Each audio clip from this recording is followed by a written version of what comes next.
aming tagapakinig na mahal. Ngayon pakinggan ang salitang patalasan. May pagtatalo mo noon ang bitiran. Tungkol sa wika, alin ang higit na kailangan. Wikang Pilipino sa puso nilang buugin. Wikang Ingles na sa mundo'y gamit. Ang bawat panig may dangal na dala. Jamir ay sarasbea. Sa isipan ay maglalaban na. Jamir ay marinan iyong ilahan. Ang wikang Ingles sa bar ng hagat. Salamat lang diwa sa pagbibigay ng daan. Ako'y lalaban dahil ako'y katotohanan. Ingles ay susi sa kinabukasang malinaw. Sa globalisasyon, ito ang tunay na sinaw. Sa anhaw, negosyo, batas at medisina. Ingles ay pandaigdig, mga pangyari at bihasa. Pilipino'y mahal, wikan damdamin. Ngunit sa mundo, paano kung hindi kayo intindihin? Mabigat ang tinuran ni Jamil na may lalim. English daw tulay sa nabumbay at kaalaman. Ngunit bago tayo pumanig sa wikang Banyaga, pakinggan si Sarasbea. Makatang makabayan, dangal ang dala. Makinig ka, Jamel. Sa aking sasambitin, ang wikang Banyaga di dapat sambahin. Kung ang pag-unlad ay may halagang malupit, sa sariling wika, ikay handa bang manihis? Oo, Ingles, ay gamit sa agham at industriya.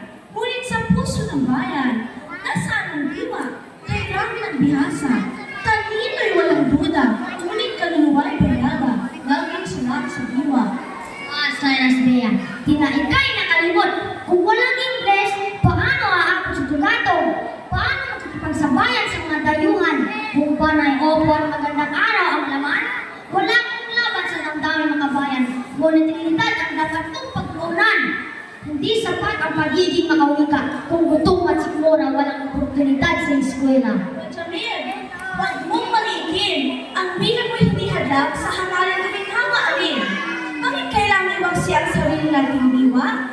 Upang lang mapansin ng bansang Banyaga, ang bigat ko'y may lakas, husay at ganda. Kaya nitong ipahayag ang agham, sining at siwa. Kailangan lang itong itaguyod, palaganapin, at bigyan dangal sa puso ng mamamayang magiting. Sarasbea, puro puso lang punan. Ngunit sa progreso, ikay nahuhuli sa usapan. Habang kami nag-i-Ingles, lumakiat sa taas.